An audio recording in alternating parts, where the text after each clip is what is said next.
तो जो प्यारे बच्चे कक्षा 9 में हैं और उनकी अर्धवार्षिक परीक्षाएं हो रही हैं, हो चुकी हैं या होने वाली हैं, उन सब के लिए ये मॉडल पेपर हम लेकर के आ गए हैं। मॉडल पेपर ऐसा है कि उसके सवाल ही बहुत जबरदस्त हैं।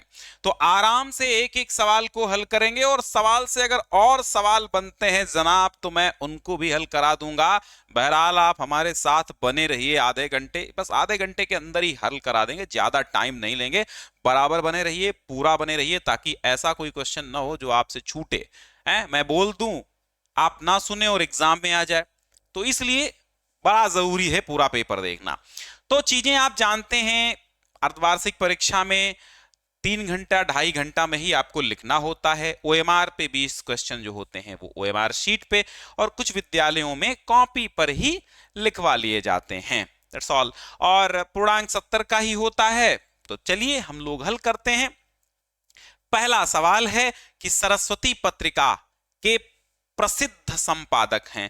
भैया मामला यहां प्रसिद्ध संपादक का है, यहां प्रथम द्वितीय नहीं पूछ रहा है, प्रसिद्ध संपादक पूछ रहा है। तो कुछ फैक्ट, कुछ बिंदु, कुछ पॉइंट और भी हम बता देंगे ताकि आप ये समझ सकें और भी सवाल आ जाएं तो हल कर सकें। देखो, सरस्वती पत्रिका की जो स्थापना हुई थी, पूछ सकता है सन 1900 ईस्वी। याद रखना, आपसे पूछेगा सरस्वती पत्रिका की स्थापना कब हुई थी? 1900 ईस्वी में। प्रारंभ प्रकाशन वर्ष क्या है? 1900 ईस्वी में। तो प्रथम जो संपादक थे वो श्याम सुंदर दास थे। संपादक कौन होता है? आप अभी छोटे बच्चे हैं, नहीं जानते होंगे, मैं बता देता हूं। संपादक जिसको हम अंग्रेजी में एडिटर कहते हैं। जैसे अखबार आते हैं तो अखबारों पे लिखा होता है कि संपादक ये हैं, हिंदुस्तान के ये हैं, दैनिक जागरण के ये हैं, अमर उजाला के ये हैं, दैनिक भास्कर के ये हैं, इस तरह। ठीक है।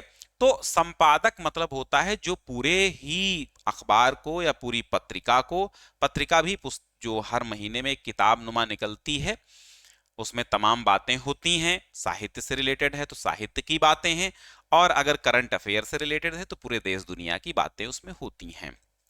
या यूं कहें कि एक महीने के अखबारों का निचोड़ होता है, कुछ पत्रिकाएं जो न्यूज वाली होती हैं।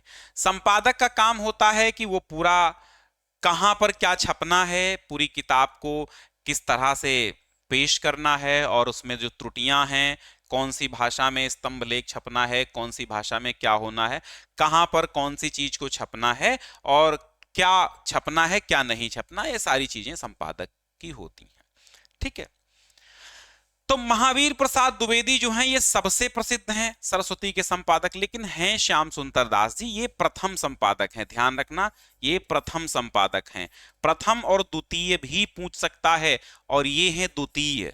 ठीक है, सरस्वती के द्वितीय संपादक हैं, लेकिन सबसे ज्यादा जो प्रसिद्ध रहने वाले हैं वो अपने महावीर प्रसाद द्विवेदी ही प्रसिद्ध हैं। ठीक है।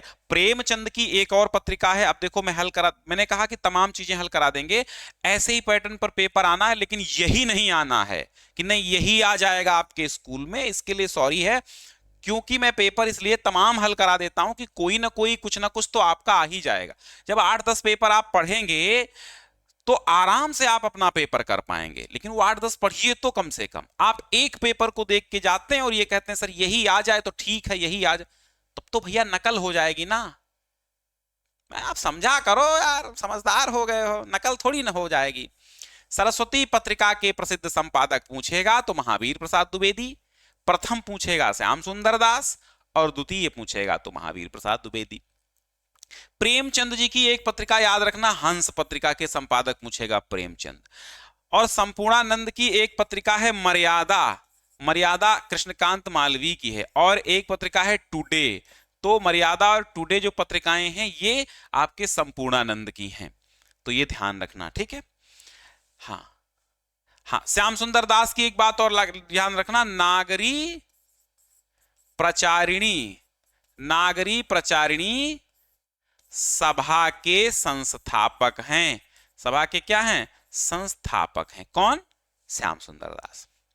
खड़ी बोली गद्य के प्रथम दर्शन होते हैं, कहां पर होते हैं? नासिकेतोपाख्यान में, भाषा योग वशिष्ठ में, प्रेम सागर में, चंद छंद वर्णन की महिमा में। तो कवि गंग के द्वारा लिखी गई है। किसने लिखा है? कवि गंग ने। क्या लिखा है? चंद छंद वर्णन की महिमा। इसी में होते हैं दर्शन। द्विवेदी युग के सबसे प्रसिद्ध उपन्यासकार कौन है? देखो ये बड़ा कठिन प्रश्न होगा आपके लिए, लेकिन मैं इसको सरल बनाता हूं। द्विवेदी युग में देखो प्रताप नारायण मिश्र कहाँ के हैं? भारतेंदु युग के हैं। याद रखना भैया, क्योंकि तोड़ मरोड़ के क्वेश्चन आते हैं। भारतेंदु युग के हैं कौन? पंडित प्रताप नारायण मिश्र भारतेंदु युग के हैं। प्रेमचंद शुक्ल युग के हैं। लेकिन जो वृंदावन लाल वर्मा हैं, वृंदावन लाल वर्मा द्विवेदी युग के प्रसिद्ध उपन्यास लेखक हैं। गढ़कुंडार विराट की पद्मिनी, वृंदावन लाल वर्मा की है विराट की पद्मिनी, एक उपन्यास ज्यादा प्रसिद्ध है तो याद रखना, ठीक है। हाँ, विराट की पद्मिनी। हिंदी में नाटक रचना का प्रारंभ किस युग से है? तो नाटक आपने पढ़ा होगा, भारतेंदु हरिश्चंद्र के नाटक बड़े मशहूर हैं। तो अब जब भारतेंदु हरिश्चंद्र के नाटक बड़े मशहूर हैं तो बिल्कुल पक्का है कि भाई भारतेंदु युग से ही नाटकों का जो है वो प्रारंभ माना जाता है ना। तो देखो घबराना नहीं, अभी क्या है, आप लोगों को थोड़ा सा लग रहा होगा कि ये कठिन वो कठिन, कठिन कुछ नहीं है। तो नहीं, कुछ बच्चों को लग रहा होगा भैया सब, बाकी बच्चे स्मार्ट बहुत हैं यार, कोई बच्चे जो है इस समय के बड़ा स्मार्ट हैं, खूबसूरत भी हैं, और दूसरे नंबर पे स्मार्ट इतना है कि तुरंत बहुत ज्यादा टेक्नोलॉजी का ज्ञान है भाई। तो ऐसे बच्चों का भाई स्वागत है, टेक्नोलॉजी का ज्ञान है तो अच्छा है। क्योंकि होता है ना कि साइंस का आप मिसयूज ना करिए, सदुपयोग करिए। आप अगर आपको मान लो आपको आता है किसी के मोबाइल की गैलरी को आप अपने मोबाइल से चला सकते हैं, मान लो ये ट्रिक आपको आती है, अच्छी बात है, आपके पास ज्ञान आ गया। लेकिन अब उसकी मोबाइल की गैलरी को आप मिसयूज ना करें, है ना। हैकर दो प्रकार के होते हैं, एक वो हैकर होते हैं जो सरकार की नजरों में रहते हैं और अच्छा सा काम करते हैं, और वो न्याय संगत कार्य करते हैं और वो दुश्मनों के खिलाफ लड़ते हैं, देश के दुश्मनों के खिलाफ, या फिर जो क्रिमिनल लोग होते हैं उनके खिलाफ वो अपनी हैकिंग का इस्तेमाल करते हैं। कुछ हैकर ऐसे होते हैं जो क्रिमिनल ही होते हैं। तो आपको बनना है एकदम अच्छे वाले हैकर, एकदम अच्छे वाले टेक्नोलॉजी के ज्ञान वाले बच्चे बनना है, अच्छे साइंटिस्ट बनना है, जिससे आपका नाम हो, आपका भला हो, देश का उद्धार हो, देश का नाम हो। कुछ लोग आते हैं, मान लो आपको कुछ ऐसा टेक्निक पता है क्राइम वाली, जिससे आपने कई करोड़ रुपए कमा लिए, लेकिन आपको आपका नाम तो होगा नहीं, क्योंकि आपने गलत तरीके से पैसे कमाए हैं, तो नाम नहीं होगा। और अगर वही पैसे आपने अच्छे तरीके से कमाए होते, समाज की नजरों में, देश की नजरों में, तो आपका नाम पूरी दुनिया में होता। और कुछ लोग आते हैं, जन्म लेते हैं, खाते हैं और चले जाते हैं, कोई नहीं जान पाता। कुछ लोग आते हैं, पैदा होते हैं और इस दुनिया में अपना नाम छोड़ के जाते हैं। तो कुछ ऐसे कर्म कर बंदे जहां में नाम हो जाए, है ना, ऐसे अच्छे बच्चे बनिए, बहुत अच्छे। क्योंकि देश अच्छे लोगों से चलता है, बुरे लोगों से देश नहीं चलता है ना। किसी की गाढ़ी कमाई हो, है ना, किसी की मेहनत की कमाई को जाया मत जाने देना, किसी की मेहनत को मेहनत समझना, अपनी ही मेहनत तरीके से। आपके लिए जो चीज कांटा है वो दूसरों के लिए भी कांटा होगी। जो कांटा आपको दर्द पहुंचा सकता है, वो कांटा हर किसी को दर्द पहुंचा सकता है, ठीक है। तो खुद कांटे से बचिए और लोगों को कांटे से बचाइए, यही मानवता है, यही सच्चा धर्म है, ठीक है। तो नाटक रचना का प्रारंभ भारतेंदु युग से हुआ, आप जानते हैं। आधुनिक काल को कितने भागों में विभाजित किया गया? ये जो सवाल है थोड़ा सा अटपटा सा है और गलत सा है, क्योंकि ये छाया हुआ सवाल है, बट सही नहीं है। क्यों? क्योंकि विशेष रूप से इसको हम कितने, हर आदमी, हर जो विद्वान हुआ है, हर हिंदी के विद्वान के हिसाब से, हर विद्वान के हिसाब से अलग अलग कालखंड है, कोई 5 मानता है, कोई 6 मानता है, कोई 7 मानता है। तो ये डिसाइड करना बिल्कुल पक्का नहीं है कि आधुनिक काल को कितने भागों में विभाजित किया गया है। फिलहाल आधुनिक काल को हम 5 भागों में मान लेते हैं, क्योंकि आधुनिक काल में देखो आता है भारतेंदु युग आता है, भारतेंदु युग के बाद द्विवेदी युग आता है, द्विवेदी युग के बाद आता है छायावादी, और छायावादी के बाद आता है प्रगतिवादी, और या तो यूं कहें तो छायावादोत्तर आता है। तो अब इतना अगर ऐसे कर लें तो 4 ही होंगे और वैसे 6 होंगे। तो ये डिसाइड करना बिल्कुल भी पॉसिबल नहीं है कि 5 लिखेंगे, कि हम 6 लिखेंगे, कि 4 लिखेंगे। तो कुल मिला के मुख्यतया अगर हम नाप लें तो भारतेंदु हो जाएगा, द्विवेदी युग हो जाएगा, छायावादी हो जाएगा और छायावादोत्तर हो जाएगा। छायावादोत्तर में बहुत सारे काल आते हैं, तो 4 कालखंड, तो 4 लगा सकते हैं। पृथ्वीराज रासो का रचना काल क्या है? तो पृथ्वीराज रासो अगर आपसे पूछे भैया लेखक कौन है, तो चंद बरदाई हैं। कौन है? चंद बरदाई हैं। हिंदी का पहला महाकाव्य कौन सा है? पृथ्वीराज रासो। हिंदी के पहले महाकाव्य के लेखक कौन है? चंद बरदाई हैं। पृथ्वीराज रासो किस काल का है? तो वीरगाथा काल का है। वीरगाथा काल को क्या कहते हैं? आदिकाल कहते हैं। तो ऑप्शन नंबर ए सही होगा, इसे ही आदिकाल कहते हैं। आदिकाल की रचना कौन सी है? तो खुमाण रासो। खुमाण रासो किसने लिखा है? तो दलपति विजय ने लिखा है। दलपति विजय ने लिखा है खुमाण रासो। छत्रसाल दशक किसकी है? महाकवि भूषण की है। मैं लिख देता हूं, ये रचनाएं याद कर लो। अखरावट किसकी है? जायसी की है। जायसी बोले तो मलिक मोहम्मद जायसी। खुमाण रासो दलपत विजय की है, ठीक है, दलपत विजय की है। छत्रसाल दशक किसकी है? भूषण की है। भूषण रीतिकाल के कवि हैं। दीपशिखा किसकी है? तो महादेवी वर्मा की है। ठीक है, चलो भैया। प्रेमाश्रयी भक्ति शाखा के प्रतिनिधि कवि कौन है? तो बिहारी हो गए रीतिकाल के, ठीक है, तुलसीदास हो गए भक्ति काल के, और रामाश्रयी हो गए रामकृष्ण राम काव्य धारा के, नाभादास हो गए राम काव्य धारा के। लेकिन जो जायसी हैं ये डी ऑप्शन सही होगा, क्योंकि जायसी प्रेमाश्रयी भक्ति शाखा के कवि हैं।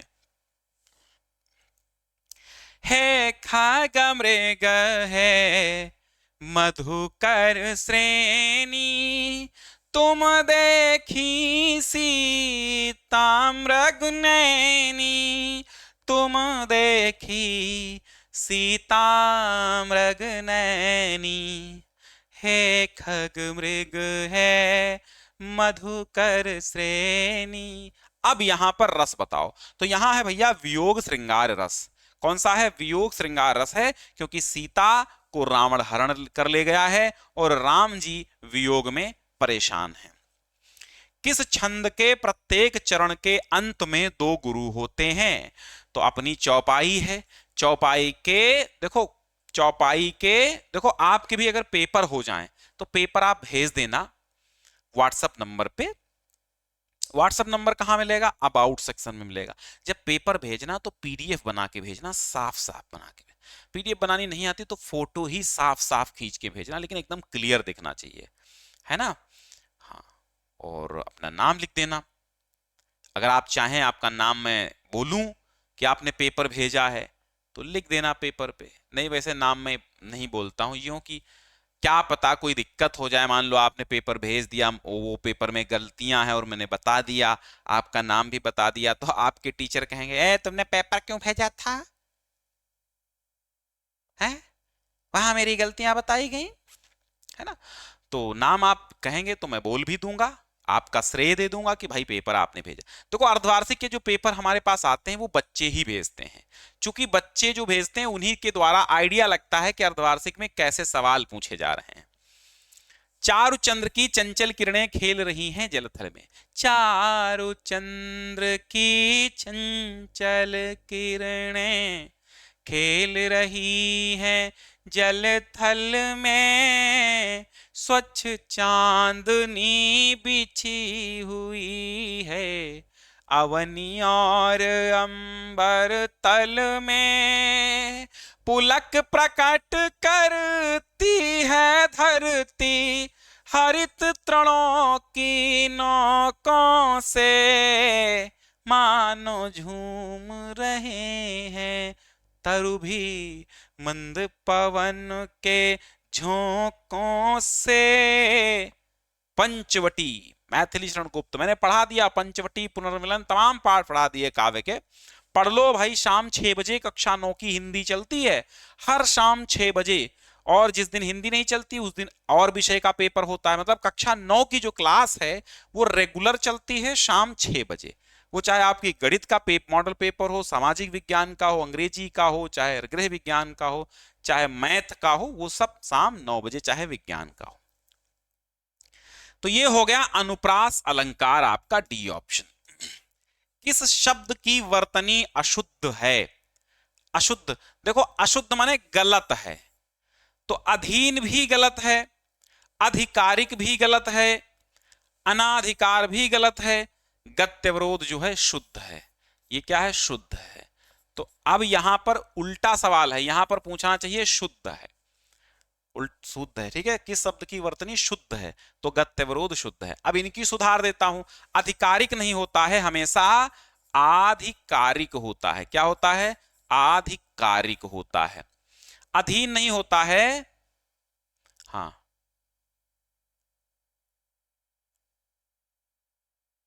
अनाधिकार, देखो अनाधिकार नहीं होता, अनधिकार होता है, अनधिकार, ठीक है, क्योंकि अन धन अधिकार। अब अधीन का बताओ, अधीन होगा कि अधीन होगा? है, देखो आप लोग शेयर कर दीजिए थोड़ा सा। अधीन जो है ये शुद्ध है, ठीक है। तो अब यहां पर हमको मिल गए दो शुद्ध शब्द, गत्यवरोध और अधीन, ये दोनों शुद्ध है। अगर यहां पर हम गत्यावरोध, देखो गति धन अवरोध, यानी इसका मतलब यह है छोटी ई और आ मिलाकर के या बन जाता है, तो गत्यवरोध ही होगा यड़ संधि से। गत्यावरोध होता तो गलत होता, तो ये भी शुद्ध है, ये भी शुद्ध है, तो इसमें दो शुद्ध हैं और दो अशुद्ध हैं। अनाधिकार लिखा, अनाधिकार नहीं होगा, अनधिकार होगा, ठीक है। आधिकारिक नहीं, आधिकारिक शुद्ध होता है। तो यहां शुद्ध शुद्ध पूछे चाहे अशुद्ध, दो शुद्ध हैं दो अशुद्ध हैं, ठीक है। सौभाग्य का तद्भव क्या होगा? सुहाग होगा, सौभाग्य का सुहाग। शुष्क का विलोम क्या हो? विलोम माने उल्टा, शुष्क माने सूखा और आर्द्र माने गीला, तो यहां शुष्क का आर्द्र होगा, गीला भी हो सकता है, भीगा भी हो सकता है, लेकिन शुद्ध एकदम तो बी है। कनक शब्द का पर्यायवाची नहीं है, तो कनक माने सोना, कनक माने गेहूं, कनक माने धतूरा, लेकिन कनक मीन्स चांदी नहीं होता है, तो ऑप्शन नंबर बी आप लगाएंगे। गेहूं भी होता, ध्यान रखना, क्योंकि सोने जैसा ही कलर होता है गेहूं का। तथा इत में संधि कौन सी है? तथेति। तथा इत में संधि होगी तो तथेति बनेगा, तथेति पहला ही ऑप्शन है, तथाइत तथेति। अर्ध विराम चिन्ह कौन सा है? तो अर्ध विराम, देखो ऐसे कामा लगा के ऊपर बिंदी जो होती है इसको अर्ध विराम कहते हैं, ठीक है, अल्प विराम कामा को कहते हैं। रामौ रूप है, रामः रामम रामेण रामाय रामात रामस्य रामे राम। रामौ जो है, रामः रामौ रामा, बालका बालको बालका, ठीक है। तो यहां पर है द्वितीया का द्विवचन कह लो, ठीक है, द्वितीया का द्विवचन भी हो जाएगा, कोई दिक्कत नहीं। क्री धातु लंग लकार प्रथम पुरुष बहुवचन का रूप होगा, तो ये हो जाएगा अकुर्वन। क्या हो जाएगा? अकुर्वन, ठीक है। करिष्यतः रूप है क्री धातु का, करिष्यसि करिष्यतः करिष्यन्ति, तो क्री धातु लृट लकार प्रथम पुरुष द्विवचन, करिष्यतः करिष्यन्ति, करिष्यतः करिष्यति करिष्यतः करिष्यन्ति, पठति पठतः पठन्ति, तो करिष्यतः हो जाएगा लृट लकार का प्रथम पुरुष का द्विवचन, करिष्यतः करिष्यति करिष्यतः करिष्यन्ति, तो ठीक है द्विवचन।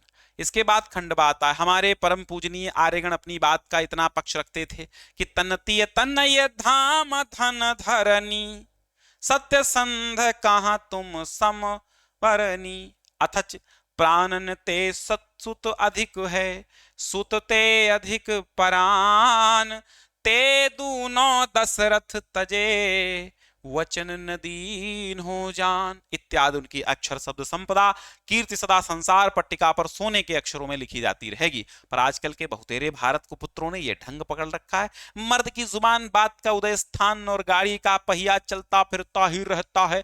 आज तो बात है, कल की स्वार्थ अंधता के वश हुजूरों की मर्जी के मुताबिक दूसरी बात हो जाने में तनिक भी विलंब की संभावना। बात की बात है तो बात पाठ आया है, बात की बात करें तो प्रताप नारायण ने बनाया है, समझ गए? प्रताप नारायण मिश्र का लिखा हुआ बात चैप्टर है, तो संदर्भ हो गया, है ना। रेखांकित अंश की व्याख्या, इसमें व्याख्या कुछ करनी ही नहीं है, आप अपने भावों से लिख सकते हैं, ठीक है। अपने भावों से देखो, यहां से लिख देना व्याख्या, ते दूनो दशरथ जी वचन दीनो जान। हाँ, तुलसीदास जी कहते हैं कि प्राणों से पुत्र अधिक प्यारा होता है और पुत्र से भी अधिक प्रिय होते हैं प्राण, लेकिन दशरथ ने दोनों ही त्याग दिए और अपना वचन जाने नहीं दिया। यानी बात की महत्ता सर्वोपरि है। पुत्र और प्राण से भी अगर कुछ प्यारा है तो वो है बात। ठीक है, मर्द की जुबान और गाड़ी का पहिया चलता फिरता रहता, आज तो बात है। हाँ, कुछ कुपुत्रों ने, कहते हैं कि अर्थात कहने का मतलब यह है कि कुछ भारत के कुपुत्रों ने एक मुहावरा पकड़ रखा है कि मर्द की जुबान और गाड़ी का पहिया चलता फिरता रहता है, अर्थात बात की महत्ता को ही स्वीकार नहीं करते, हर बात को हंसी मजाक में टाल देते हैं, सही गलत सच और झूठ में उन्हें फर्क नहीं मालूम पड़ता, वे केवल स्वार्थंधता के वश हो जाते हैं और जी हुजूरी करते रहते हैं, बड़े लोगों के साथ जी हुजूरी करते रहते हैं, उन्हीं के मुताबिक चलते हैं और वो जो कहते हैं तो अपनी बात को सही अपनी बात को गलत भी ठहराते हैं। ये तमाम बातें इसमें लिख सकते हैं व्याख्या में। राजा दशरथ सदा के लिए क्यों प्रसिद्ध हुए? क्योंकि राजा दशरथ ने अपने वचन की प्रतिज्ञा पूरी की, इसलिए प्रसिद्ध हुए। फिर है उसका झूला उतार कर रख दिया और खिड़की की जाली बंद कर दी गई है, परंतु गिलहरियों की नई पीढ़ी जाली के उस पार चिक चिक करती ही रहती। अब ये कहां से आया है? गिल्लू। किसने लिखा? कहानी गिल्लू महादेवी वर्मा की है। तो गद्यांश का संदर्भ लिख लेंगे, रेखांकित अंश की व्याख्या, तो इसमें सीधा सीधा लिखना है, कोई विशेष व्याख्या नहीं है कि प्रस्तुत रेखांकित अंश में महादेवी वर्मा जी कहती हैं और जो कुछ कहती हैं वो लिख दो। गिल्लू को सोनजूही की लता के नीचे समाधि क्यों दी गई? क्योंकि वह लता उसको सबसे अधिक प्रिय थी, है ना, और उस छोटे शरीर को किसी वासंती दिन जूही की पिलाप छोटे फूल में खिल जाने का विश्वास था महादेवी वर्मा जी को, इसलिए उसको समाधि दी गई। जो रहीम उत्तम प्रकृति का करी सकत कुसंग, चंदन विश्वव्यापत नहीं कि लिपटे रहत भुजंग। जो रहीम, कविवर रहीम कहते हैं कि यदि आपकी प्रकृति आपका स्वभाव उत्तम है तो कुसंगति आपका कुछ भी बिगाड़ नहीं सकती।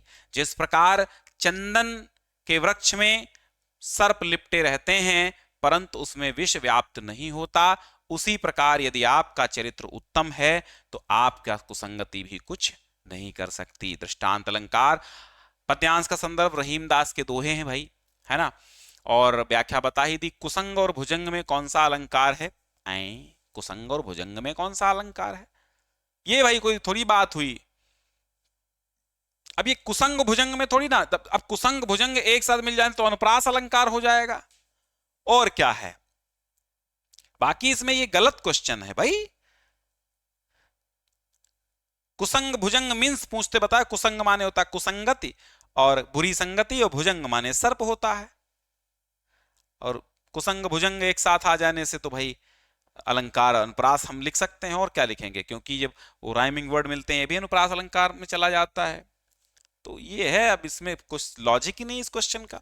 अगला पद्यांश देखिएगा कि कूके लगी कोयले कदम्बन पे बैठी फेरी, कूके लगी कोयले कदम्बन पे बैठी फेरी, धोए धोए पात हिली हिली सरस लगे, बोले लगे दादुर मयूर लागे नाचे फेरी, देखी के संजोगी जन ही हर से लगे, हरि भई भूमि सिरी पवन चलन लागी, लखी हरि चंद फेरी प्राण तरसे लगे, और फेरी झूमी झूमी बरखा की ऋतु आई फेरी, फेरी झूम झूम बरखा की ऋतु आई फेरी, बादर निगोरे झुकी झुकी बरसे लगे। वर्षा ऋतु का वर्णन करते हुए कहते हैं कौन भाई? कौन कहते हैं बताइए? अपने वही भारतेंदु हरिश्चंद्र का लिखा हुआ है। तो फिर तो कहते हैं कोयलें पुनः कदम्ब की डालों पर बैठ बैठ करके कूकने लगी हैं, और धोए धोए पात हिल हिल कर, बहुत ही धोए धोए पात जब हिलते हैं तो अत्यधिक सुंदर लगने लगे हैं। दादुर अर्थात मेढक और मयूर, मेढक पुनः बोलने लगे हैं और मयूर पुनः नाचने लगे हैं, जिसको देखकर जो संयोगी जन हैं अर्थात जिनके प्रियतम साथ में हैं, वो उनके हृदय प्रसन्न हो रहे हैं। हरि भई भूमि सिरी पवन चलन। देखो मेरे पढ़ाने में क्या है कि आपकी तैयारी भी हो रही है, रिपीट भी हो रहा है, आपका अर्धवार्षिक हो, त्रैमासिक हो, एनुअल हो, सब जगह काम आने वाला है। तो ये कतई मत सोचो कि ये तो आएगा नहीं, यही सोच के पढ़ेंगे कि ये तो आएगा नहीं, पता नहीं आए ना आए, यही सोच के पढ़ोगे तो पूरी किताब में कुछ भी नहीं पढ़ पाओगे।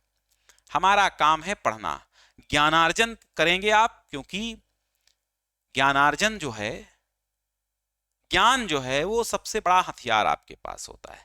अगर आपके पास ज्ञान है तो आप आईएएस बनो, पीसीएस बनो, आप टीचर बनो, आप प्रोफेसर बनो, आप डॉक्टर बनो, इंजीनियर बनो, साइंटिस्ट बनो, या फिर आप प्राणी विज्ञानी बनो, कुछ भी बन सकते हो आप। नॉलेज नहीं है तो चपरासी तक भी नहीं बन पाओगे।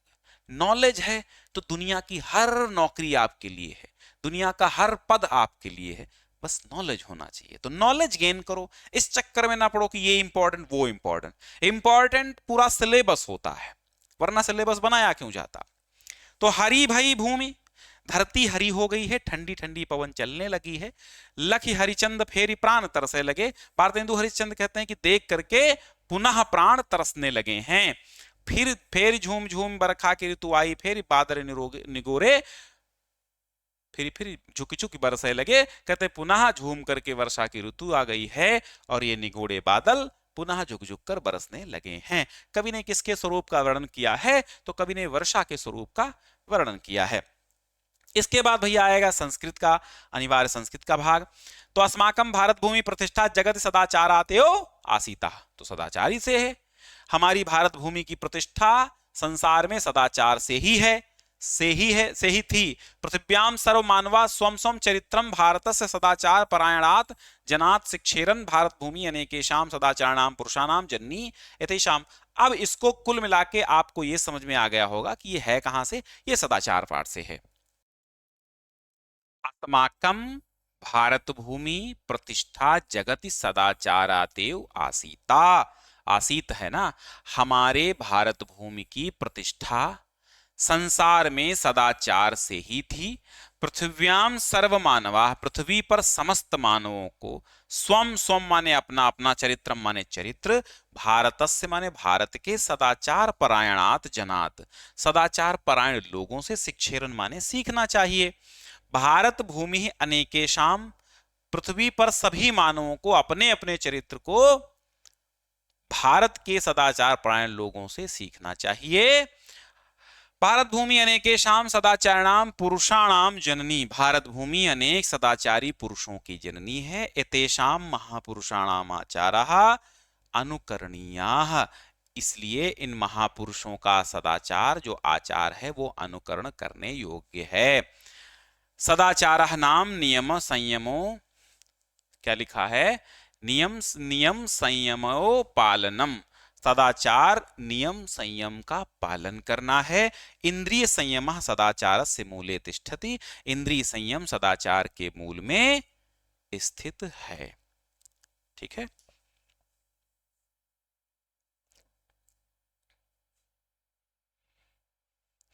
अगला है रामदासः तस्य दारिद्र्यस्य कारणम तस्यैव अकर्मण्यता इति विचारे एवं कथयत्। रामदास ने, तो ये रामदास वाला पाठ है। अब आप लोग कमेंट करके बताइए कौन सा पाठ है। रामदासः नारायणपुरे निवसति, वो वाला। तो रामदासः तस्य दारिद्र्यस्य कारणम, रामदास ने उसकी दरिद्रता का कारण, तस्यैव अकर्मण्यता, उसकी अकर्मण्यता एवं, इस प्रकार विचार माने अकर्मण्यता है ऐसा विचार करके, एवं कथयत इस प्रकार बोला। मित्र, पूर्व केनापि दयालुना साधुना मह्यम एक संपत्तिकार का मंत्रम दत्ता। उसने क्या कहा कि पहले, बहुत पहले, केनापि दयालुना साधुना, बहुत पहले किसी दयालु साधु ने, थोड़ा सा ब्लर दिखेगा क्योंकि इसीलिए तो कहते हैं कि जब भी आप अपना पेपर भेजें तो एकदम फिट भेजें, एकदम जबरदस्त साफ हो ताकि दिखाई दे। कुछ ब्लर हो जाता है ना, बच्चे फोटो खींचते। कि पहले, बहुत पहले किसी दयालु साधु ने मह्यम एकः संपत्तिकारकः, मुझे एक संपत्तिकारक मंत्र दत्तः, मंत्र दिया। यदि भवान अपि तम मंत्रम इच्छति, यदि तुम भी उस मंत्र की इच्छा करते हो, तरहि तेन उपदिष्टम अनुष्ठानम आचरतु, तरहि माने तो उसके द्वारा, उपदिष्ट माने बताए गए अनुष्ठान को, आचरतु माने करिए। मित्र शीघ्रम कथय तद अनुष्ठानम येन हम पुनः संपन्नम भवेयम। ठीक है, मित्र जल्दी बताइए उस तद अनुष्ठानम, वह अनुष्ठान जल्दी बताइए जिसको करके मैं पुनः संपन्न हो जाऊं, है ना। तो इसके बाद पद्यांश है। धर्मज्ञः सत्यसंधवश्च प्रज्ञानां च हिते रतः, यशस्वी ज्ञान संपन्ना शुचिः वश्यः समाधिमान्। अक्रोधेन जयेत क्रोधम, असाधुम जय साधुना जयेत, और जयेत कदर्यम दानेन, जयेत सत्येन च अनृतम। पहला वाला श्लोक आप जान गए होंगे, पुरुषोत्तम रामः से है, पुरुषोत्तम रामः चैप्टर से है। धर्मज्ञ, तो वे राम धर्मज्ञ, सत्यसंधश्च, सत्यसंध, प्रज्ञा प्रजानाम च हितेरतः, और प्रजा के हित में लीन रहने वाले हैं। यशस्वी ज्ञान संपन्न, यशस्वी ज्ञान संपन्न, शुचि माने पवित्र, वश्य माने जितेंद्रिय, समाधिमान माने एकाग्र चित हैं। राम की बात की जा रही है। फिर यह है, और ऊपर जो हमने बताया था कि कमेंट करिए, मैं बता देता हूं, वरना सिद्धि मंत्रा से वो लिया गया है, रामदास वाला। अक्रोधेन जयेत क्रोधम, साधुना जयेत साधुम असाधुम। तो क्रोध ना करने से क्रोध को जीतना चाहिए। अक्रोधेन माने अक्रोध से, क्रोधम क्रोध को जीतना चाहिए, यानी क्रोध ना करने से क्रोध को जीतना चाहिए। असाधुम साधुना जयेत, और असाधुम माने दुर्जनता, साधुना माने सज्जनता, सज्जनता से दुर्जनता को जीतना चाहिए। जयेत कदर्यम दानेन, कदर्यम माने कंजूस को, ठीक है, कंजूसी, तो कंजूसी को दान से जीतना चाहिए। और सत्येन च अनृतम, और सत्य से झूठ को जीतना चाहिए। ये सुभाषित रत्नानी से। फिर नए मेहमान के आधार पर रेवती का चरित्र चित्रण है। व्यवहार एकांकी का सारांश अपने शब्दों में लिखिए, और निम्नलिखित लेखकों में से किसी एक का जीवन परिचय दीजिए। प्रेमचंद, श्री राम शर्मा, धर्मवीर भारती, कबीर, भारतेंदु निराला। इसके बाद एक श्लोक याद करना है, लिख देना है आपको। फिर है निम्न में से किन्हीं दो प्रश्नों का उत्तर संस्कृत में दीजिए। भारत भूमि के साम जननी धर्मस्य कहा रक्षका, तो ये आपको एक साथ करा देंगे, ठीक है। फिर मुहावरे हैं, कान में तेल डालना, थोथा चना बाजेगा ना, लकीर का फकीर होना, 9 2 11 होना। इसमें किसी एक मुहावरे का ही कर देना, ठीक है, क्योंकि एक का ही करना होता है, वाक्य प्रयोग और मुहावरे का अर्थ लिखना होता है। 4 आते हैं, 9 2 11 होना, भाग जाना, चोर को देख करके, पुलिस को देख करके चोर, 9 2 11 हो गया। इसके बाद संस्कृत अनुवाद आएगा। संस्कृत अनुवाद के नियम आपको ज्ञान सिंधु कोचिंग क्लासेस वाले चैनल पे मिल जाएंगे, तो वहां देख सकते हैं आप। पूरा एक वीडियो है, उसी में सारे नियम हमने बता दिए हैं। ओके, दूसरी बात यह है, प्लेलिस्ट पूरी देखनी है, पूरा कोर्स देखना है। तो जो हमारे चैनल का नाम नीचे आपको इस वीडियो के दिखाई दे रहा होगा, उस पर क्लिक करेंगे जहां पे लोगो बना होता है, और अंदर जाएंगे, प्लेलिस्ट आप देख पाएंगे। वैसे टेक्निकल ज्ञान वाले बच्चे बहुत हैं, बट कुछ बच्चे ऐसे हैं जो नहीं समझ पाते हैं। हम दोनों जाते हैं, अहम आमाम वयम, तो अहम मैं जाता हूं, तो अहम गच्छामि, तो आमाम गच्छामि गच्छावः, आमाम गच्छावः, ठीक है। ऐसे लिखेंगे, लकार कौन सी लकार लगेगी, कौन सी धातु लगेगी, तो ये सब नियम के हिसाब से आप पढ़ेंगे तभी मजा आएगा। फिर शुल्क माफ करने के लिए प्रधानाचार्य को पत्र, और वर्षा में भीग गए हैं, बीमार पड़ गए हैं, तो विद्यालय के प्रधानाचार्य को आप पत्र लिखिए छुट्टी के लिए। तो लिख ही लेते हैं यार। बाकी पत्र लेखन जो है वो आप कक्षा 10 वालों को जो पढ़ाया वही आप पढ़ लीजिए। तो पूरा पेपर हमने हल करा दिया है। इसी तरह तमाम पेपर जितने हमने कराए हैं सब कर लो, तभी जाकर के कुछ हो पाएगा। एक पेपर मैंने कहा कि अब बहुत सारे बच्चे ये कमेंट करते हैं सर यही आएगा। प्यारे बच्चों, वही नहीं आता है कि यही आएगा, बस ऐसा पैटर्न होगा, 20 ऑब्जेक्टिव होंगे और ऐसे ऐसे क्वेश्चन आएंगे। यही नहीं आएगा, लेकिन यहाँ से बहुत सारे क्वेश्चन आ सकते हैं, क्योंकि सब हमें जो पेपर अच्छा लगता है, इंपॉर्टेंट लगता है, वही मैं कराता हूँ। और जितनी ज्यादा प्रैक्टिस आप करेंगे उतनी ज्यादा अच्छे कर पाएंगे। और इस बार 9-11 के अर्धवार्षिक के जो पेपर जो अर्धवार्षिक के अंक हैं वो बोर्ड की वेबसाइट पे अपलोड होंगे, इसलिए सीरियसली एग्जाम दीजिए। ठीक है, चलिए सब्सक्राइब कर लो, लाइक कर दो और शेयर कर दो। ये बात मैं भूल गया था, फिर बता देता हूँ।